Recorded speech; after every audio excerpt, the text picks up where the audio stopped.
Fala galerinha do terceiro ano, aqui é o professor Billy de arte do Colégio Ateneu e vamos para a nossa quarta aula. Pessoal, vamos ler primeiro o que diz a apostila e depois eu vou explicando os pormenores da leitura. Tá? Eu acho que fica mais fácil assim para vocês entenderem. Então na página 4 da apostila, acompanha a leitura comigo. Ó. Na América Latina, os artistas optaram por trabalhos que faziam questionamentos diferentes daqueles adotados por artistas conceituais da América do Norte e da América Ocidental, adaptando a arte conceitual para o contexto político local. O artista brasileiro Cildo Meirelles, nascido em 1948, reintroduziu o ready-made com uma série Inserções em Circuitos Ideológicos, feita em 1969. Ele interferia nos objetos dos sistemas de circulação, como notas de dinheiro e garrafas de refrigerante, estampando mensagens políticas sobre eles e devolvendo-os ao sistema dessa maneira. Essa aí é a imagem da obra de arte Inserções em Circuitos Ideológicos, que é um projeto, tá, que envolveu várias obras de arte. Esse, no caso, é da Coca-Cola, né, de Cildo Meirelles, em 1970, 69, 70, que são garrafas, o suporte são garrafas de Coca-Cola e decalque coladas na garrafa em silk screen. Tá? Depois eu vou entrar em detalhes sobre essa obra. Lembrando só que o ready-made é um termo criado por Marcel Duchamp para definir objetos industrializados dos quais ele se apropriava para fazer arte. Tá? Continuando, depois a gente vai dar uma olhada nessa imagem aí, né? Que é uma outra obra de arte desse projeto chamado Inserções em Circuitos Ideológicos, e nesse caso o projeto Cédula, tá? Do Cildo Meirelles, feito em 1970. Então, a obra, projeto em si, Inserções em Circuitos Ideológicos, do Cildo Meirelles, possui duas frentes: as garrafas de refrigerante e as cédulas. Os cascos de vidro tinham grande rotatividade na época em que esse projeto foi concebido, devido ao seu caráter retornável. No caso das cédulas, objetos de grande circulação, o artista carimbou nelas frases simples e diretas relacionadas aos contextos social e político, como quem matou Herzog ou eleições diretas. Dessa maneira, uma mensagem breve e anônima era repassada a uma grande quantidade de pessoas pelo próprio caráter altamente circulável dos suportes escolhidos, gerando um comportamento similar a um funcionamento viral de disseminação de ideias. Bom, agora vamos analisar passo a passo cada uma dessas ideias. Primeiramente, quando lá no início eu falei sobre a América Latina, que os artistas optaram por trabalhos que faziam questionamentos diferentes daqueles adotados por artistas conceituais da América do Norte e da América Ocidental. Lembrando só que a América Latina, ela compreende quase em sua totalidade, né, das Américas do Sul e Central. Tá? As exceções, existem exceções. No caso, são os países sul-americanos da Guiana, do Suriname, a nação centro-americana de Belize e da Jamaica, que são países de línguas germânicas. Que essas línguas germânicas é um ramo da família indo-europeia, que engloba aí cerca de 500 milhões de falantes nativos, localizados principalmente na Europa, na América do Norte, Oceania e África Austral, né? E mais de 2 bilhões com a inclusão aí de bilíngues no mundo todo, né? São línguas assim da família indo-europeia, mas engloba engloba o alemão, o holandês, o inglês, tá? Entre outras línguas, tudo bem? Então, a Guiana que é um desses países, que está localizado aí no extremo norte da América do Sul, né? Tem um território aí com a fronteira com o Brasil, ao sul, e a Venezuela ao oeste, e o Suriname, no caso, a leste, além de ser banhado pelo Oceano Atlântico, no caso. Então, a maior parte do território é um planalto alto, coberto aí por florestas, tem um privilegiado recurso hídrico, né? E é uma região litorânea. No caso, a região litorânea é a que possui mais concentração populacional. É uma área altamente assim correspondente à Guiana, que era ocupada por arauques, arauáques, caraíbas e uaraus. São povos, né? No caso do Cristóvão Colombo, quando que chegou à região, no século XV mais ou menos, o processo de colonização iniciou-se, né? No caso, com os holandeses da Companhia das Índias Ocidentais, em 1621. Aí depois os colonizadores realizaram o cultivo de cana-de-açúcar na Guiana, sendo essa atividade a base da economia local até hoje.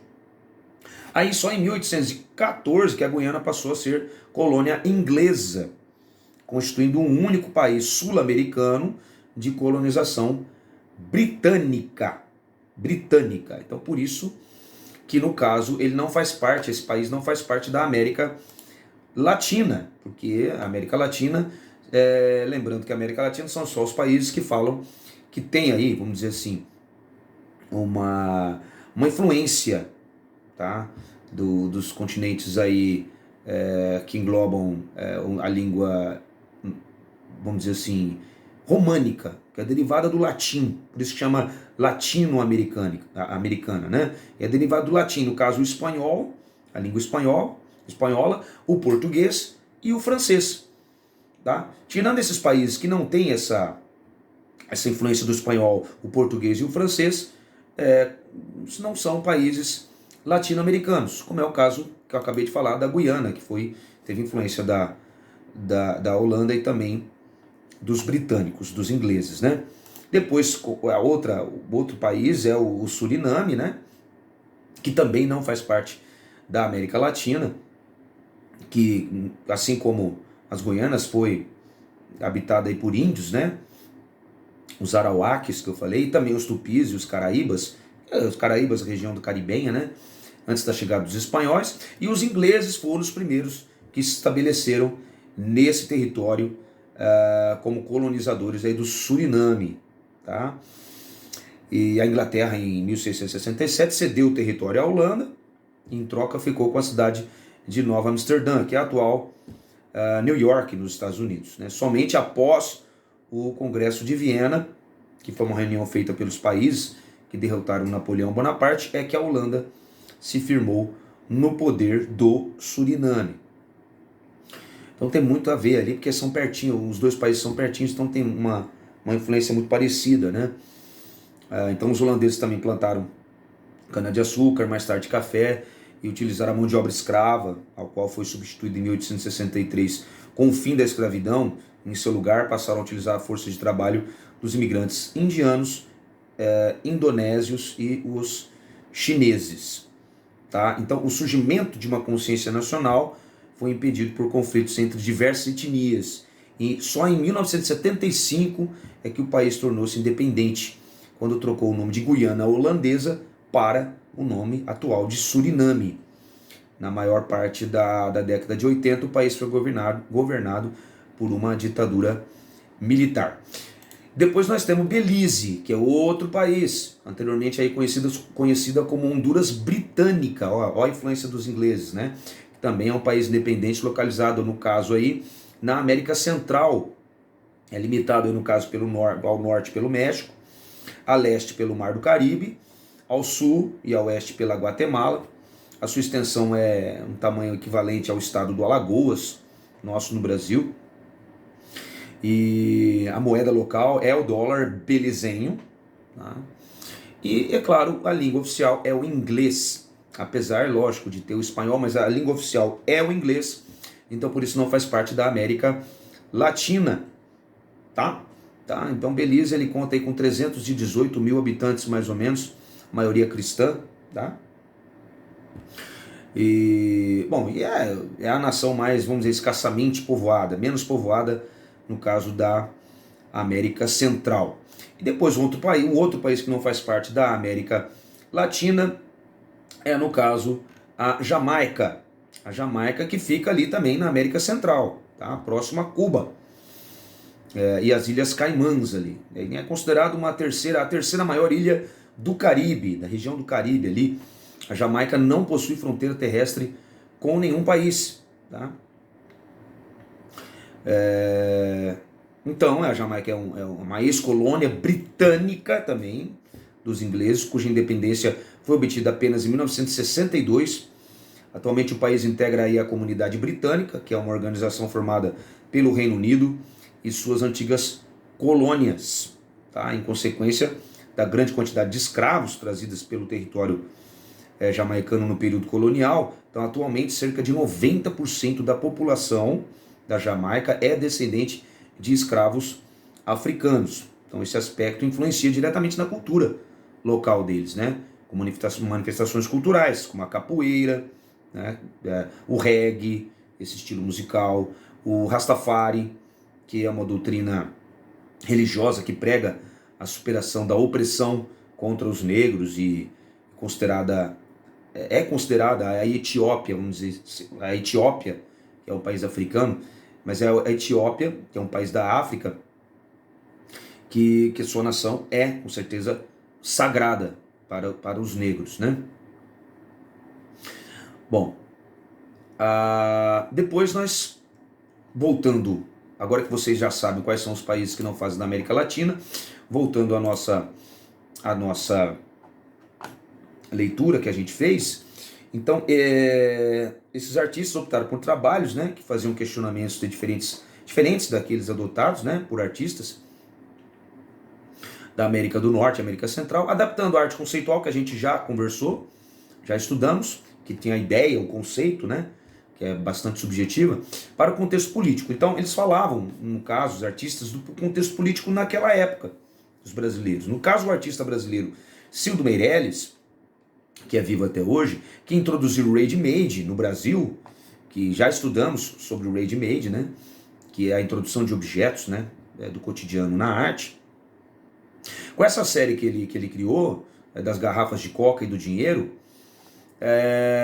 ele pegou aquela ideia do ready-made para falar no caso aí do contexto político da época, que era justamente a questão da ditadura militar no Brasil, que historicamente diz que aconteceu de 1964 a 1985. O Cildo, ele criava, no caso, ele é um escultor e pintor brasileiro também, tá? Ele nasceu no Rio de Janeiro e ele criava objetos e instalações que diretamente levavam o observador em uma experiência sensorial completa. Então ele questionando, entre outros temas, a ditadura militar e a dependência do país na economia global. Ele queria uma independência, tá? Se desvinculando da economia global. Tá? Então o Cildo ele tem desempenhado até hoje um papel chave dentro da produção artística nacional e no caso intelectual. Situando-se assim na transição de uma arte brasileira entre a produção neoconcretista. No caso, o neoconcretismo foi um movimento artístico surgido no Rio de Janeiro em fins da década de 50, como reação ao concretismo ortodoxo defendido pela vertente paulistana, no caso do movimento. Isso no início dos anos 60. E a de sua própria, no caso o concretismo, né, e a de sua própria geração, já influenciada pelas propostas da arte conceitual, que a gente já estudou, instalações e performances, tudo isso dentro da arte contemporânea. Então as obras do Cildo Meirelles dialogam não só com as questões poéticas e sociais específicas do Brasil, mas também com os problemas gerais da estética e do objeto artístico, tá? Lembrando que os militares eles não concordam com que houve ditadura no Brasil, né? Eles dizem, né? Principalmente o presidente atual, o Bolsonaro, diz que não houve golpe de Estado em 31 de março de 64, e que os 21 anos de governo militares foram necessários para afastar uma crescente ameaça de uma tomada comunista no Brasil e garantir a preservação das instituições nacionais, no caso no contexto da Guerra Fria que estava acontecendo. Então, os militares dizem que o governo afirma que nos anos 60 e 70, que foi um período que houve grande repressão militar, entre aspas, no Brasil, que foi a instauração do AI-5, né, que foi uma dura repressão militar acontecida no Brasil, foi um período de intensa mobilização de organização terrorista no Brasil, de esquerda no Brasil, e que precisava haver uma certa regulamentação, no caso isso em toda a América Latina, né?